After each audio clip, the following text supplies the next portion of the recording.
All right, so today, our last day of class, I did have two films in this category, but where we trimmed our schedule a little bit, just one. But this one movie is the protest film category that I had outlined out. Um, I think The Big Lebowski was the other one that I had put into this category. Counterculture, protest. And that is this 2019 Joker film. This movie was directed by a guy named Todd Phillips. Todd Phillips. This is really his first serious movie, looking at his filmography that he's done. If you guys have watched the Hangover films, he did all three of those as well. So up until this point, he was mostly a comedy director, right? And Hangover is pretty well-known franchise, but he did all of those, and he did this Joker film that got a lot of serious critical acclaim last year. And he did a Starsky and Hutch movie in 2004. His next announced movie is a Hulk Hogan biopic, right? So this is almost like the one. I love some Hulk Hogan, right? This is like the one serious movie, serious we could say, that he's done. A serious drama, that is. So this movie, you guys know, this movie just came out last year, and when it came out, it kind of took the movie world by storm. Of course, you guys know, in the superhero film genre, in DC and Marvel both have, the two big companies. Marvel has, for the most part, enjoyed more success in the movie market to this point than has DC, for various reasons. Of course, you guys know Marvel has its connected universe. DC has tried to emulate that with mixed results. Um, I'm a by nature, I'm more of a DC person, but even I admit that even my fanboyism admits that they've struggled a little bit keeping up pace with Marvel. This this movie, before it even came out, it kind of, people were like, "What even is this?" Because DC's trying to make their connected universe. This movie's almost a standalone film. It really has nothing to do with any of the other, like Superman or Batman movies or Wonder Woman. It has nothing to do with any of those other movies. This is definitely a standalone project. So they made this movie pretty cheap on 30 for a movie these days, and 30 or 40 million dollars, and it went on to become the highest grossing DC film ever at the box office. I think it even beat out like The Dark Knight and stuff from 2008, 2009. So this movie definitely took the world by storm. Very much a critical success too. Joaquin Phoenix, who plays Joker, got a bunch of Academy Award nods and all that stuff. Let me just Google this real quick. I don't know if it won, what awards this movie won. Let me see. I know it had to have won a few. I do know Joaquin Phoenix got nominated for Best Actor in a bunch of categories. It won 2 Oscars. Um, yeah, it won Best Actor for Joaquin Phoenix. And Best Achievement in Music. It won Best Music as well.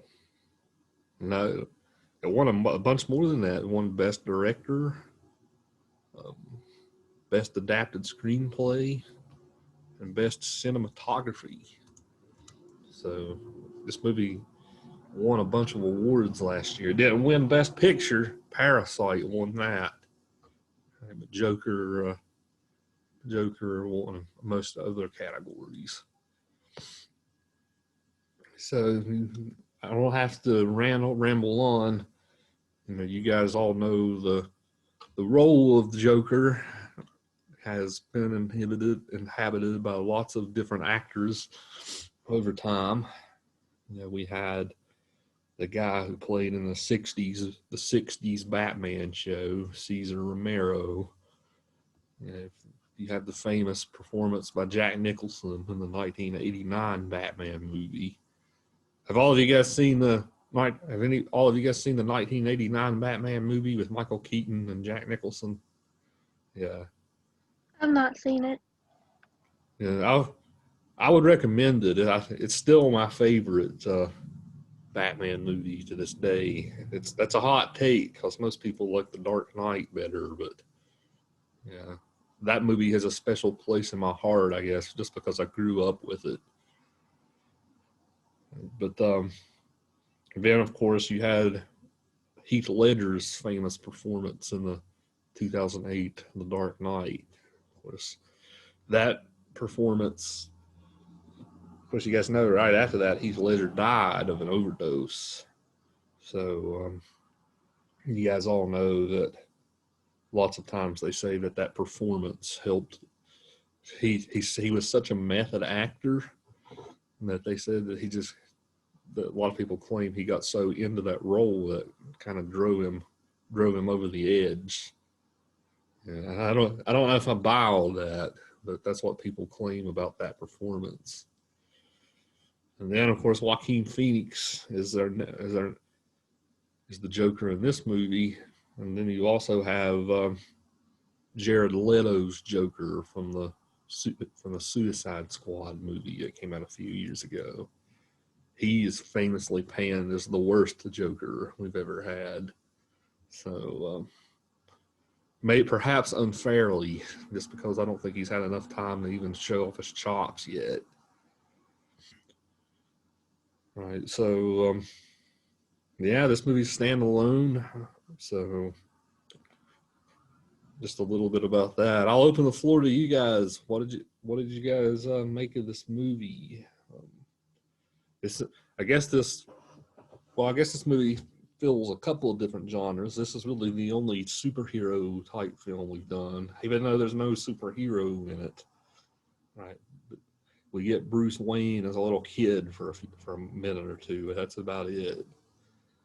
Right. So it also feels this kind of protest film genre. Of course, we have to ask, what is this movie protesting? Right. So you don't have to dive into either one of those questions. But like, what was your Mackenzie, Michelle? I know you guys said this was your first time watching this. What was your experience with this movie? It was actually the first Joker movie that I'd watched. I haven't seen any of the other ones.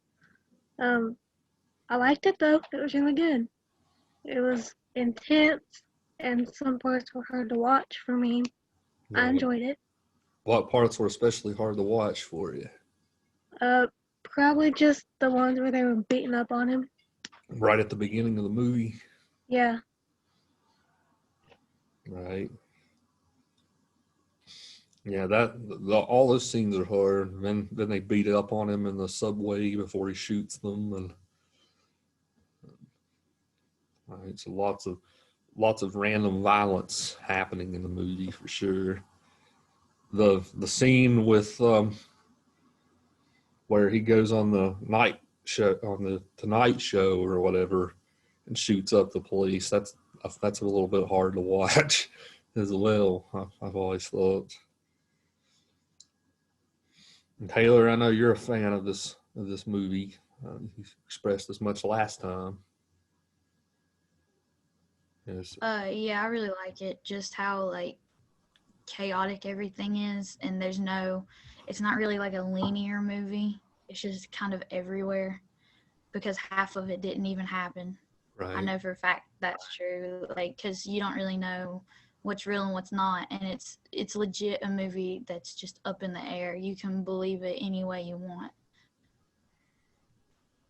Yeah, Taylor brings up this point that a lot of the movie was just inside of Joker's head, right? This whole romance plot he has with his neighbor, right? Pretty much all of that was fabricated in his head, a fantasy of sorts, right? So like the whole experience with them in the elevator. I think the experience with them in the elevator was a real, but after all of that, I think it all becomes fantasy to him.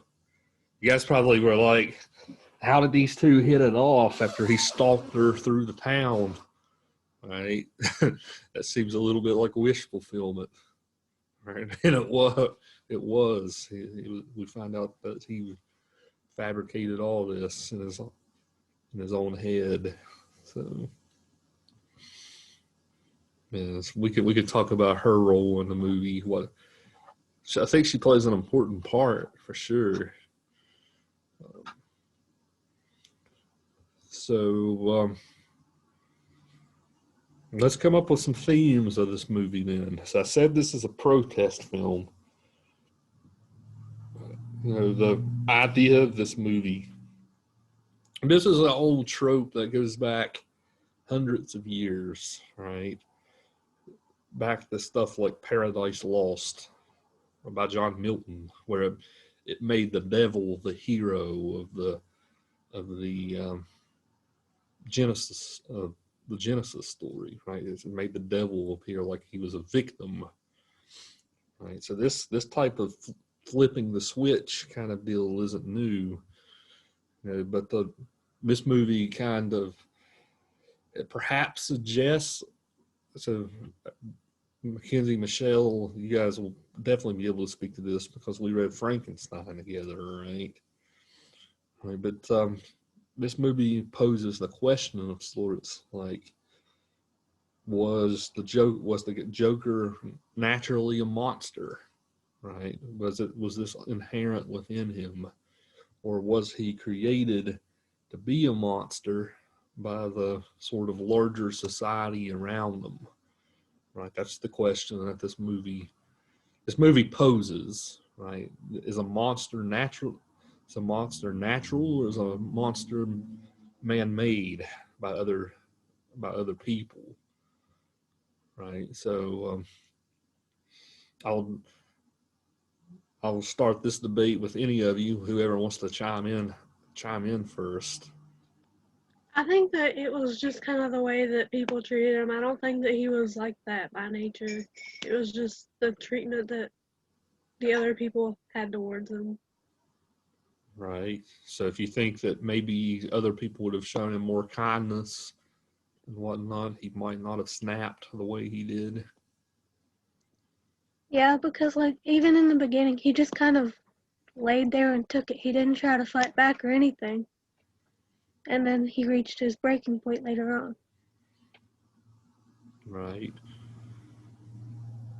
And what are some of the so we can kind of trace some of the events that led to his breaking point, right? He has the whole experience with the gun. The gun becomes an important sort of symbol in the movie. Right? He loses his job over the gun because he drops it.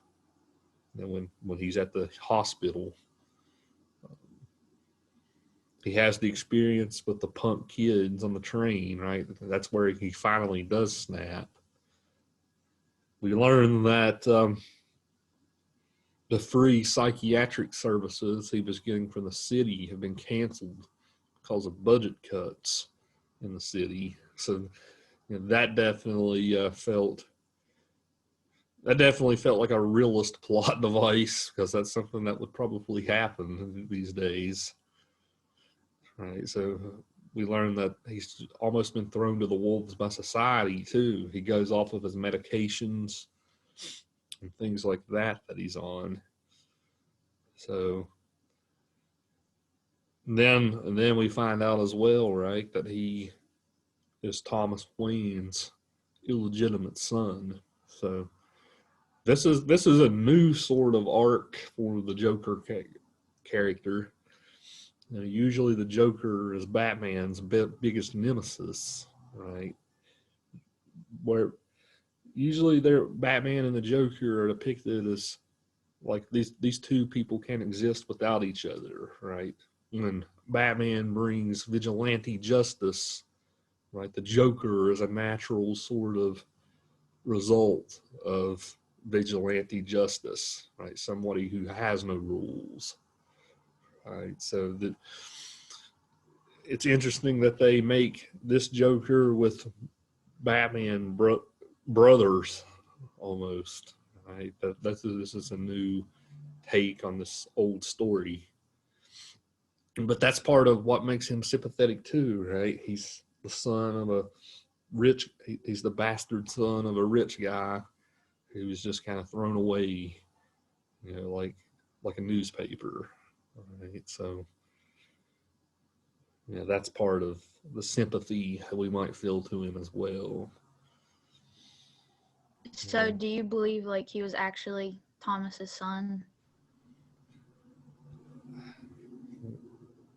Whether that was real or fabricated in his mind or not, that's a good question. I don't Well, know. like, cause Penny had all that illness and stuff, like all her mental illnesses, and she even was like, it's his son, and they're like, no, he's adopted. You adopted him, and like, but I mean, knowing like people higher up and stuff like that, Thomas Wayne could easily just be like, hey, listen, this woman is crazy. I never had any, like, kind of pull a Bill Clinton, like, I never had any relations with this woman.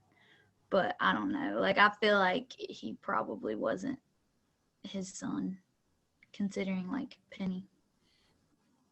Yeah, when he goes to the gate and meets Bruce and Alfred comes out, right? Alfred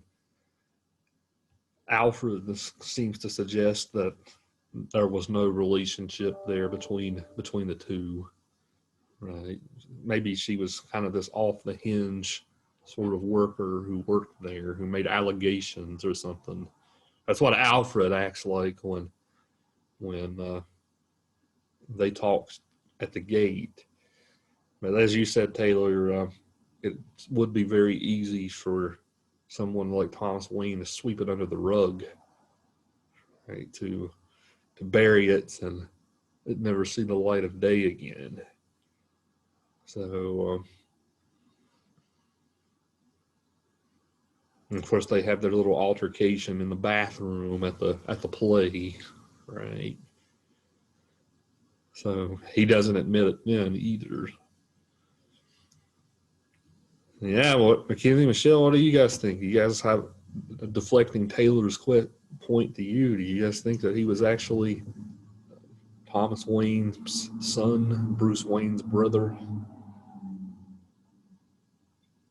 I don't really think so, because there was this scene after he got the records that he actually did see the adoption papers. Right, when he goes down to the Arkham Asylum. Yeah, so yeah, whether that was real or again a creation in his own mind that he made, it's hard to say. But it did affect other people around him, it seemed. So, this movie definitely takes the unreliable narrator sort of motif and runs with it. I think that's part of this movie's brilliance, right? Just because you can't trust anything that's happening for pretty much all of the movie. I'll ask you guys, Michelle and Kenzie, at what point in the movie did any of you two think this seems a little weird? I don't know. I don't know about this. Did you guys have any of those?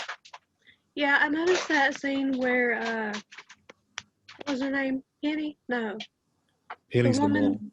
the woman that he was like, he thought he had like a relationship with, when he was in her house and she just got kind of scared of him. That's when I thought like, oh, okay, that wasn't real. Right. Yeah, that's definitely the aha moment, right? Where it kind of insinuates that half the movie wasn't to be taken literally. Right? Watching it again, knowing the twist, it was interesting to watch. Just like how unnatural this, how weird and unnatural this romance was. Like after he kills the people in the subway, he just knocks on her door and she opens the door and then he starts making out with her, right? That's not something that would happen in reality, I don't think, right? So if we're going to put a sort of starting moment on all of it, it even goes back to before his first killing, right? Because he does a stand-up comedy. You know, we learn that his stand-up comedy is extremely disastrous, right? Because he has his little laughing tick. So his stand-up comedy isn't funny at all, but they paint it out to be like in his head he imagines it like he had the audience on their toes and all this stuff. Then when we come to find out that they start making fun of him for it, so that almost seems to be the moment where all these fantasies start happening in his head. This stand-up comedy routine he does.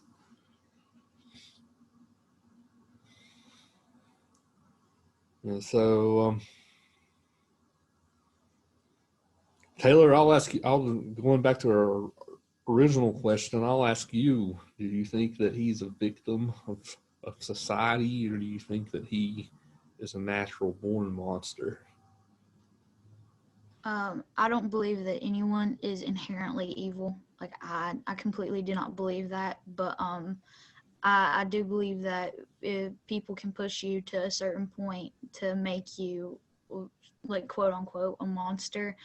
But I feel like if a person has like mental issues to begin with, that it's a lot easier for society to have an impact compared to like somebody who's more, tough mentally. Right. So, yeah, his natural mental illness, right? That combined with all this stuff going on in the larger world, perhaps pushed him over the edge too. Yeah, I don't know when we took Michelle Kenzie, we read Frankenstein earlier this year in English 102. You know, we asked. I'll probably have you read that next semester too, Taylor, in your online class. But that's a question that we talked about then, right? Was Frankenstein's creature naturally evil, right? Or was he made so by the lack of nurture in his environment, right? So I think if I remember right, we all came to different conclusions about that subject. So you guys all seem to have sympathy for the Joker here then. So you guys have come to the conclusion then that it's society that's pushed him over this edge. Well, some of you guys talk to me about what is this society like in Gotham City in this world. Let's kind of paint the mise en scene here of Gotham City. Like maybe one of you guys do the work. Describe the setting. When does this movie take place? Right? Is this movie in the distant past? Right? What's life like in this? Is this movie a noir of sorts? Right? That's another question I pose to you. Because of that it's something that struck out to me this time after we talked about a bunch of noirs. Right? What do you guys make of this setting of Gotham City in this movie? It's a very dark and unforgiving city, and it doesn't really care about its people that much. Like, I know Thomas Wayne's whole stick is like, well, I'm gonna make Gotham better, but he never really does. And it, like, healthcare is a big disaster. Like, they don't care about people like Arthur, you know, like, who need help. So it's just one gritty, dark, nasty place to live, unless you're rich. Like, if you're rich, you probably get like a bunch of stuff all the time from Gotham City, like with imports and whatnot, but not like middle class or lower class. Right. So very much a divide between the rich and the poor in this Gotham City. Watching this and Parasite back to back was interesting, right? Because both of these films almost do the same thing, right? When showing the lower class and the upper class, how the two live. It's, I didn't mean that by design. Yeah, but both these movies have that in common for sure. It's very much a nasty, gritty place. Shell McKenzie, you guys said you haven't had a lot of experience watching Batman movies and stuff. What did you guys think of the setting of Gotham? It was a very nasty place, seemingly for the poor people. And I just got a very violent and chaotic vibe from it, and it was kind of like vintagey too. Right. It had this sort of like 1940s, 1950s type of feel to it. Right. I think that's what they were. It feels like that's what they were going for. This movie doesn't seem to take place in 2020, right? Just because like they're watching the old black and white TVs, you know, in the movie. Yeah, it kind of has that old noir type feel for a city, and just how dark and gritty and nasty it is. It kind of felt like the city in Blade Runner in a way, except instead of being futuristic, it's in the past. That's kind of like how that's the kind of vibes it gave me watching it. We learned that there's gigantic rats are taking over the city, right? We learned there's garbage piling up in the city everywhere, and rats get into the garbage. You can only imagine that rats are spreading disease and things like that too. So yeah, this movie's big heavy-handed theme almost, right? Again, the rich versus the poor. So this is why that I labeled this as a protest movie, right? Because it does seem to be protesting this issue of income inequality, right? The sharp divide. We talked about that with Parasite too, but this is definitely an American take on it. This problem we have in America today, right? This vast divide between rich and poor. You have billionaires like Thomas Wayne, and then you have people who make pretty much nothing and live. And we talk about like the welfare system and stuff, right? But oftentimes the welfare system excludes people just as much as it helps people too. It also excludes people who need the help sometimes. You guys all know this, living in this area.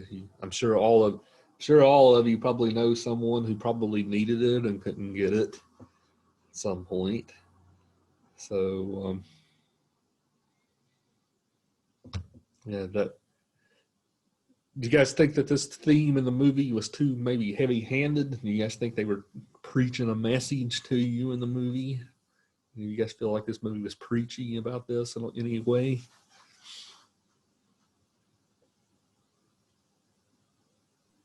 I don't really think it was heavy-handed because it's a reality to some people, and I think it needed to be said. Right. Yeah, of course, you guys know this is the big. as far as the Democratic Party goes in America today, right, this is sort of the Bernie Sanders wing of the party. He thinks that most of the problems we have in America are based off of income inequality, right? So whenever we have issues like crime, right, lots of crime. So let's take Chicago as an example, right?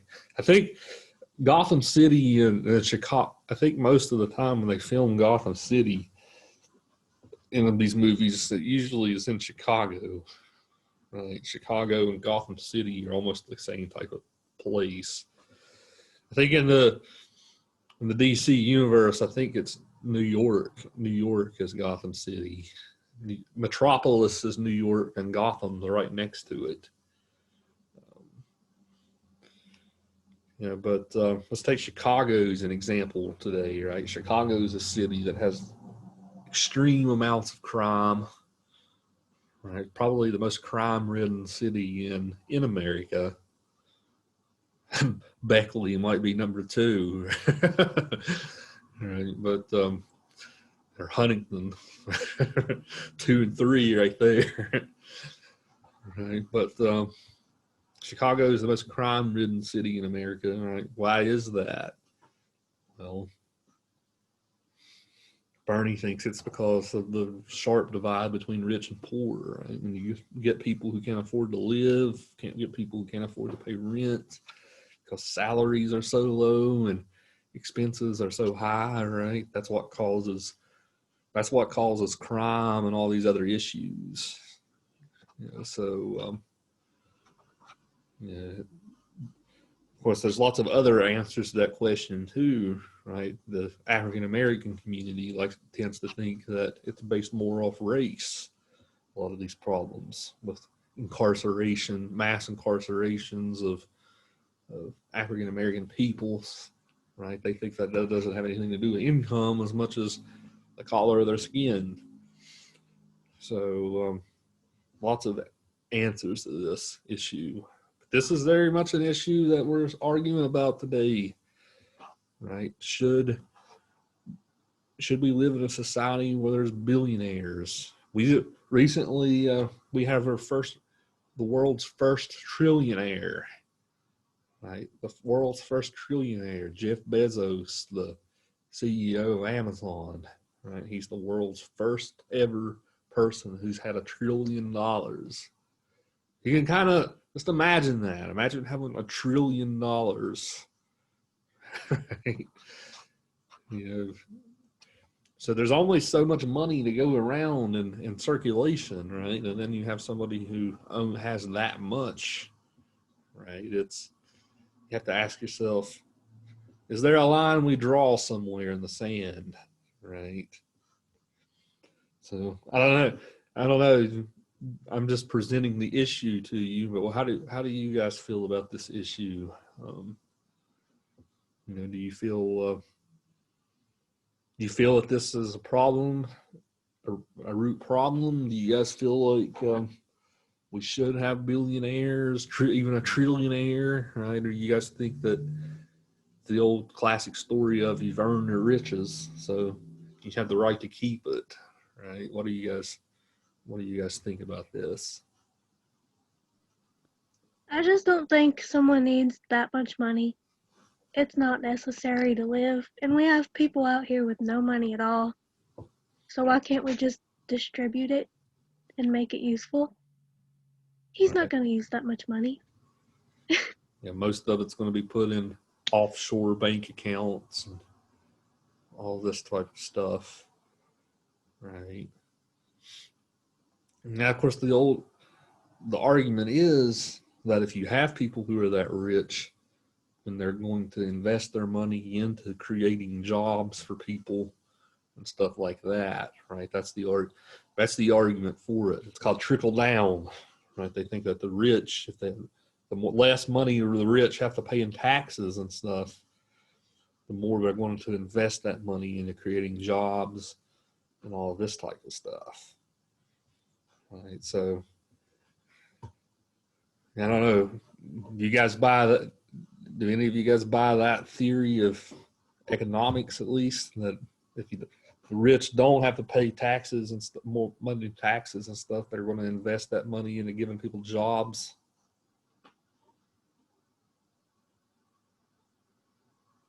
Yeah. I feel like they're putting too much faith on money-hungry people. I'm not really the type of eat the rich person, because I feel like if you make a lot of money, so what? Like, if you're going to be a good person with it, good, great. If you're not, well, great. The world keeps spinning or whatever. And but yeah, the economics thing, I feel like there could be a handful of people who make a lot of money and do good with it, but I feel like the majority of like billionaires and trillionaires don't really think of anybody other than themselves. Right. We could probably label a few good, even billionaires. Right. Bill Gates has typically been a very charitable billionaire who's given a lot of his fortune back to charities and things like that. Historically, Andrew Carnegie, who's one of the world's first ever like billionaires, he did a lot of good work for the country. He built libraries all over the country to help with literacy, right? The Carnegie libraries in different big cities and stuff. So yeah, he actually had a document called the Gospel of Wealth, right, where he said that instead of paying taxes that the government will waste, right, he thinks that he should be able to use his fortune to help the people in ways he sees fit, right? So that's, and he did. The guy wasn't a hypocrite. He did invest a lot back into society. Bill Gates is another person who's done similar things. So, not all billionaires are bad people by nature. Jeff Bezos, the world's first trillionaire, he doesn't really help invest in these causes and stuff, right? You guys know that Amazon workers tend to make close to minimum wage, right? They pay their workers less than Walmart, right? So for the most part, so think about how successful the company they are. They're dominating retail now, especially in the pandemic. So, how do you make a fortune like that? Well, oftentimes it's walking over your workers and exploiting your workers and not paying them good. And so, going back to this movie, right? Thomas Wayne seems to have almost this Wayne Enterprises as the company that the Waynes own, right? They seem to be a company that's almost very like this, right? You have your higher up people in the company, but other than that, it doesn't seem like a lot of people were prospering with this big corporation in town, right?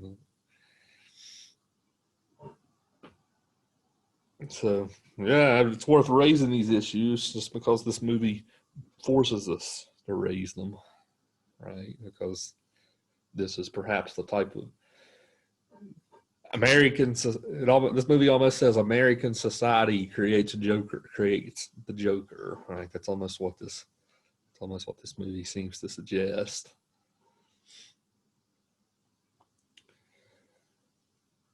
Yeah, so the second half of the movie is after we realize he's flipped. Half the movie he's imagined, right? This is when he goes on his rampage, so to speak. Let's dive into his character a little bit more. We've talked about the politics of this movie. Well, let's talk about this Joker character more. What did you guys make of his laugh, his nervous tick with his laugh? What did you guys make of that? It just made me feel really bad for him because of the way people handled it. Right. And I get that they might not have been used to that, being around that type of thing, but they still could have not pointed him out like that for it. So there's different instances where people react badly to it, right? The stand-up comedy part, as well as the part where he's on the train and he's making faces at the kid, and the woman jumps his case for it, and he starts to laugh then, right? So yeah, people view him as being extremely weird and stuff because of this nervous tick that he has. It's very it's very uncomfortable when he does do the laugh. Like, I don't know if you guys felt uncomfortable when he was doing it in a couple of different scenes. It does leave you feeling a little uncomfortable when he does it, right? And again, Joaquin Phoenix is also a method actor, so he would just be walking around set doing the laugh, trying to get himself into character, right? So he has his laugh. That's one of his ticks. He also does a lot of dancing in the movie, right? Lots of random dancing. The scene where he's dancing on the steps has become it's already almost become an iconic scene in movie history, right? Where he's dancing to the steps on the steps right before he goes to the Tonight Show. You guys know the scene. It stands out in the movie. What's up with his but this is the only time in the movie he's dancing around. He does a lot of other dancing around too. Why do you guys think that there's some type of deeper meaning to this dancing? Why does he do it all the time? The staircase dance is definitely a deeper meaning because, like, throughout this whole movie, he's always climbing up those steps, and it's dark and he's hunched over, and because he's had horrible days and his mind isn't right. People treat him horribly and he just doesn't know what to do about it. He doesn't really stand up for himself. And then, like, once he kills I forgot his name, but he's the one that lent him the gun, like gave it to him. Right. And then, like, it was like he asked for it, and then tries to come to his apartment and is like, "Hey, I know we're friends and stuff. So I just want to know what the police said." And he's like, "That's it." And he kills him. And then it's like a whole new person. Like, he's free. And so he's like walking down the steps instead of going up, like kind of like a descent into madness sort of thing, like going down. And he's just free, and the sun's shining and he's dancing, and he doesn't have to worry about anything anymore. Right. So this is almost a rebirth of sorts for him, like Taylor said, a descent into madness. Maybe this liberating moment of sorts where he stops becoming Arthur, right, and then now becomes the Joker, right? This sort of liberating perhaps moment he has, right? Yeah, Michelle and Kenzie, you guys view that scene the same way as Taylor? Yeah, pretty much. I mean, I didn't think of it that way before she said it, but now Right. I do. Yeah, he does lots of other like random dances even before that. Like when he first gets the gun, he's dancing with it in his apartment, and then he accidentally shoots the wall. Right, so there's that scene too. Just the way he's constantly fidgeting and stuff, right? That also kind of leaves beside that with the laugh. That also kind of makes you feel uncomfortable a little bit too, right? I kind of felt sympathy for the guy. Like it seemed like some type of tick that came along with his mental illness, right? That's the moment where he finally lets out all that energy, like Taylor said.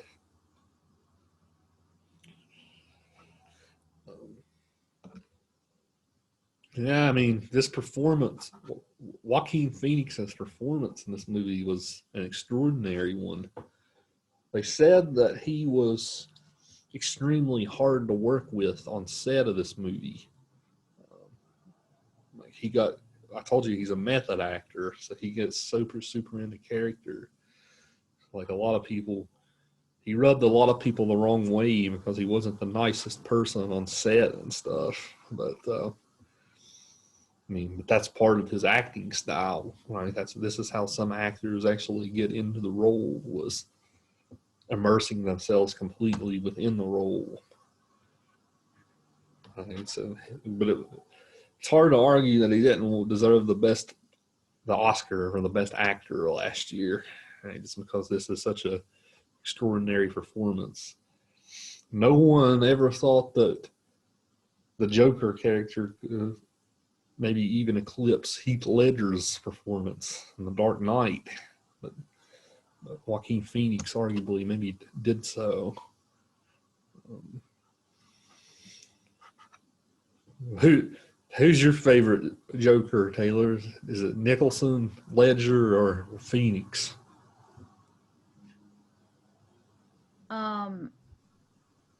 I really like Ledger's just because he's more of an anarchist. He's more like, you don't really feel sympathy for him like you do for Joaquin's. And when I watch like I don't know, I like that feeling a lot more of just like, whoa, he's pretty like bad A, instead of like, oh, like he's hurting. Like that makes me sad. I would rather see a character,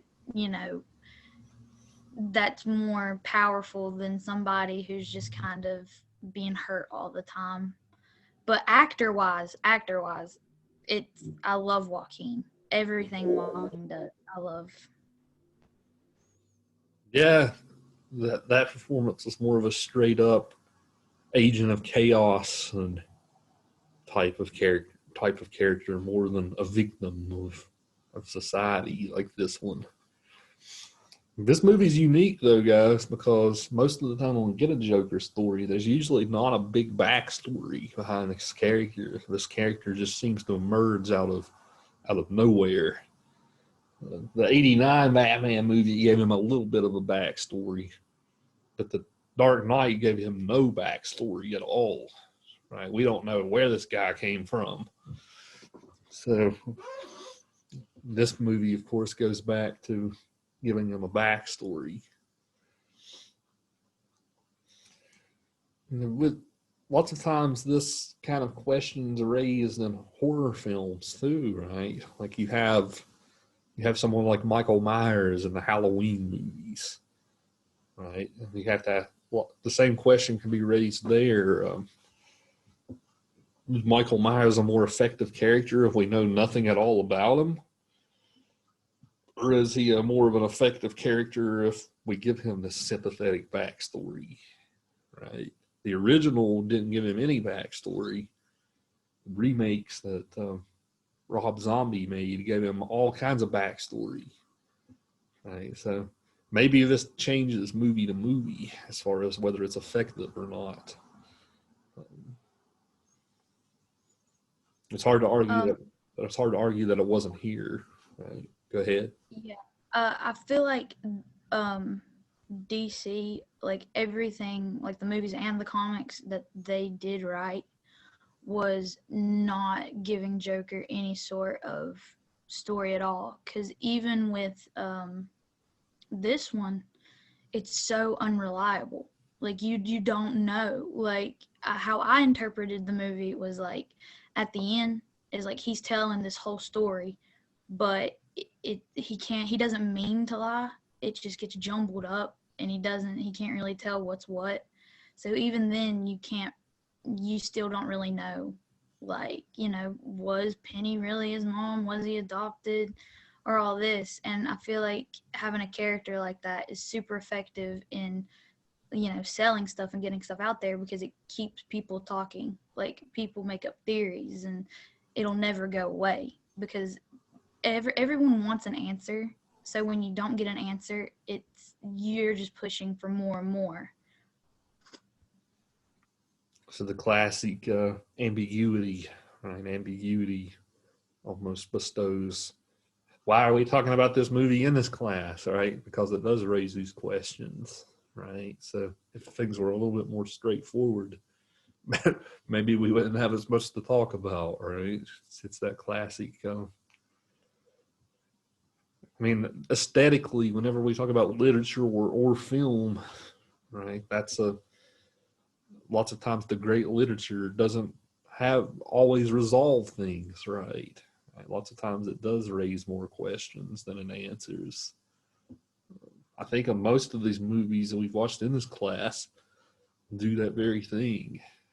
They have left us with more questions than answers. I can name several. Blade Runner did it, right? Was Harrison Ford's character an android or not? Right? Lots of these films we've watched have done that very thing. Though probably the neatest resolved one was probably our very first movie, Citizen Kane, right? Because that movie starts out with Rosebud and ends with Rosebud, right? That's probably the most neatly gift wrapped movie we've watched all semester. To wrap things up, we'll spend a couple of minutes talking about the class as a whole. But just to wrap the Joker up, it's hard to talk about this movie without talking about Robert De Niro's performance. Right, it's this sort of like Jay Leno type of character in the movie. He's the talk show host. His performance in this movie is almost an allusion to a movie that he made in the 70s called Taxi Driver. Taxi Driver it's a very similar story to this, right? Maybe this sort of person in New York City becomes unhinged because of all the nasty things happening. This and the Joker movie are almost the same type of movie. So his casting in this role wasn't an accident. It was a nod to previous performances. De Niro is a very famous actor. I mean, I guess this is the only time we've seen a movie in this class with him in it. But he's made classic after classic, almost just like Jack Nicholson did. Right? He was in The Godfather 2. He was in Goodfellas, Taxi Driver. He's been a comedy actor too. He's been all over the place as well. What did you guys think of this character in the movie? The talk show host that he plays. Do you guys think that he might have even helped cause Joker's descent and making fun of him on the show? I think that definitely had a lot to do with it. Because he made it so public. He made it so public. Plus Joker looked up to him so much as well, right? It's almost like your hero was making fun of you, right? So that was almost he sees him as in his head as almost a father to him too, right? It's just because since he never has a father in his head, that I don't think the movie's subtle about it. Arthur sees him as a father in his head when he imagines going on the Tonight Show and coming up to the stage, and Murray's like, "I wish I had a son like you," right? I said earlier that was actually probably the earliest moment in the movie where, now that I think about it, where he's imagining things. So yeah, I mean, he definitely perhaps contributed to it, in a mean-spirited way. But his he's almost the voice of reason in the movie, right? He's the person who says, hey, just because you're a victim of society or whatever doesn't give you a reason to become a mass murderer the way that you've done, right? So Murray is almost our moral voice in the movie. He's the person who says, he's the structural part of the movie that says, hey, don't fall victim for this movie, right? Don't fall victim for feeling too bad for this guy, right? There's no excuse for what he's done. So he almost seems to be the person that says, hey, be reasonable over here. Right. So thoughts on this performance and this character's role in the movie?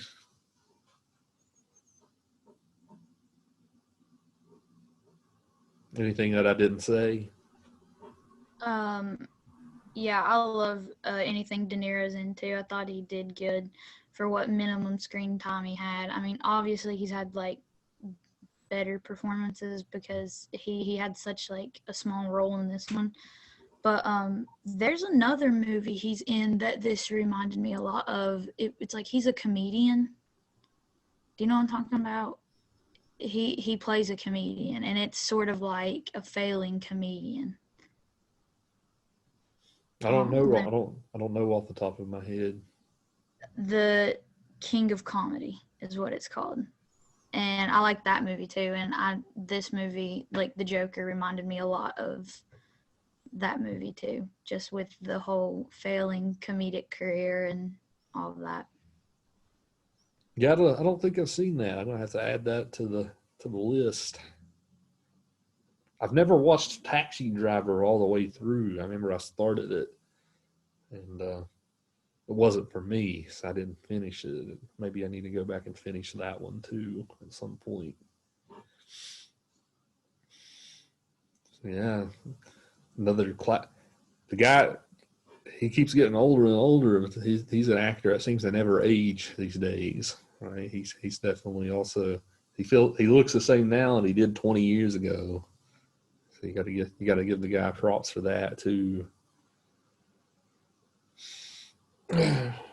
So I guess to wrap things up, we could talk about the course as a whole. So I don't know. I'll just ask you guys, what did you guys take away from this course? Like, we've studied all these different genres and stuff. So I don't know. What was just in general, what did you guys take away from it, from the course? I think overall I just like gained like a certain respect for the genres that I didn't really watch before, and I started looking for things even in movies that I didn't watch for this class that I normally wouldn't have. Right. What types of things have you been looking for? Like just like little hidden things that people wouldn't normally see, like stuff about the theme and stuff like that. Right. So the class has caused you to be a more critical consumer of movies and not just a consumer of movies, right? So that's what I like to hear that, right? Sometimes these types of classes, I mean, lots of times people take enjoyment out of this type of thing, but sometimes the argument can be made too that it ruins the entertainment value of the entertainment by always trying to analyze it and consume it and stuff. So maybe it's a double-edged sword. But that's as a movie person myself, I enjoy this type of thing, right? Obviously, as I'm teaching it. Right, so good. Do you guys have more of an eye out now for what's happening with the cameras, what's happening with the sound and the cinematography and all this type of stuff? Are you guys more keenly aware of this type of thing now? I hope. Definitely.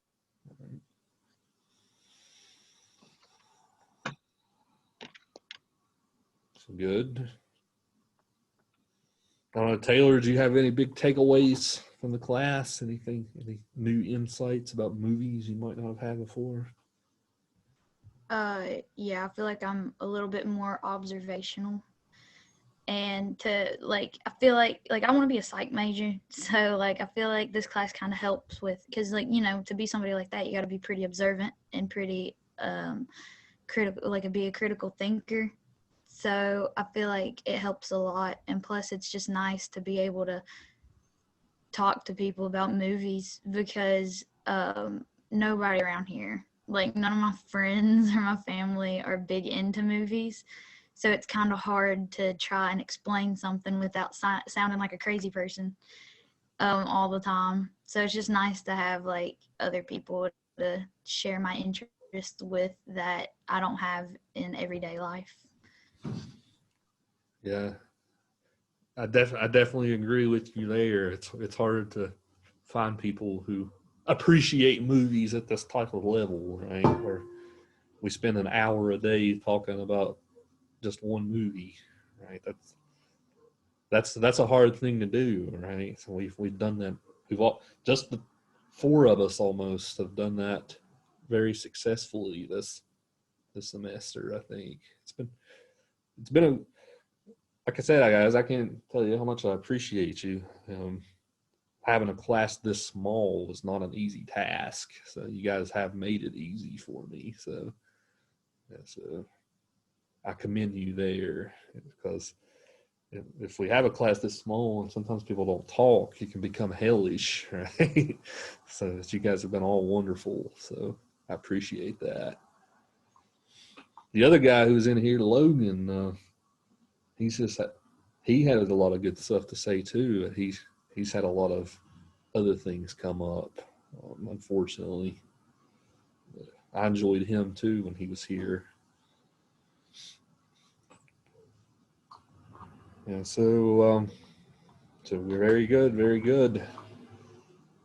So as far as I'm concerned, you guys are all done for the year.